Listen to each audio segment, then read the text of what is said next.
What's up, guys? Happy Wednesday and welcome back to News for You with me, Tracy. Tonight, we are going to be talking how IPOD is not funding NUP. We're also going to be talking about how the EC has received biometric tools for voting and a school director that faked PLE papers and Zimbabwean president storms out of parliament. All that and so much more coming up tonight. Stay tuned.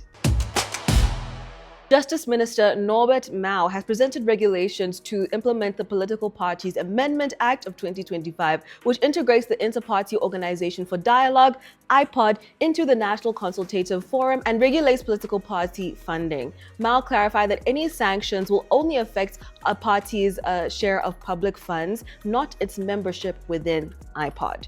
The regulations now referred to in the Legal and Parliamentary Affairs Committee aim to operationalize the long-awaited amendments. Mao was also asked to explain why NUP was denied access to public funds even before these regulations were passed. He responded that the Electoral Commission does not owe NUP money under IPOD since funding only applies to parties with a valid membership. He further emphasized that while no party can be expelled from IPOD, they risk financial penalties if they violate the rules.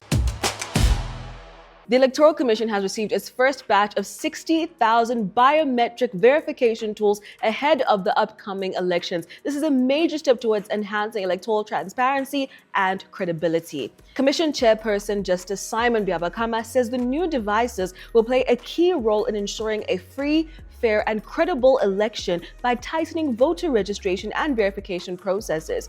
He emphasized that the use of biometric technology reinforces the fundamental democratic principle of one man, one vote, helping eliminate the cases of multiple voting and voter impersonation. 40,000 more tools are expected, but this is seeming like we're going digital for this election. Much as, yes, it's going to cut out so many variables like multiple voting and voter manipulation, how can we be sure that it's going to be secure? I mean, we've done stories about cybersecurity not being, so good in Uganda. So how are we going to make sure that this election process isn't hacked, the systems don't fail, How will we make sure of that? Let's wait and see what they're going to say about this. Zimbabwean President Emmerson Mnangagwa abruptly left parliament on Tuesday after a power outage disrupted the final moments of his State of the Nation address at the Mount Hampden Parliamentary Complex. The blackout forced him to complete his speech under torchlight, assisted by aides, before leaving visibly frustrated. Speaker of Parliament Jacob Mudenda later apologized to the president and MPs, vowing to chase the culprit behind the disruption. Reports indicated that the failure occurred despite the presence of a hired generator and backup power.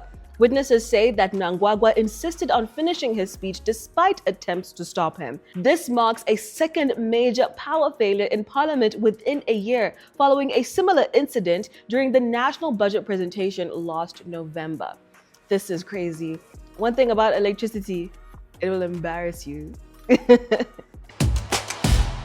Police have arrested Ivan Wafula, a 34-year-old director of Ernest Nursery and Primary School in Kisugu Makindye Division, and this is over a forgery scandal. Now, Wafula is accused of conducting fake primary leaving exams in 2020 and issuing forged Ugandan National Exam Board (UNEB) results to unsuspecting principals and parents.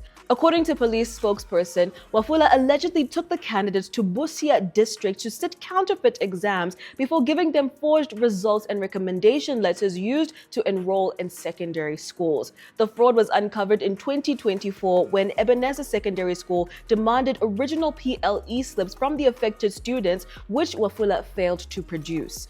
He now faces charges of forgery, uttering false statements, and obtaining money by false pretense. This is really sad because you're playing with children's futures, So I hope that he really faces the full force of the law. And these kids actually get a fair chance at being educated. And that is a wrap for tonight, guys. As always, please do leave a like, share, subscribe, comment, all that good stuff, and I'll catch you again tomorrow. Bye.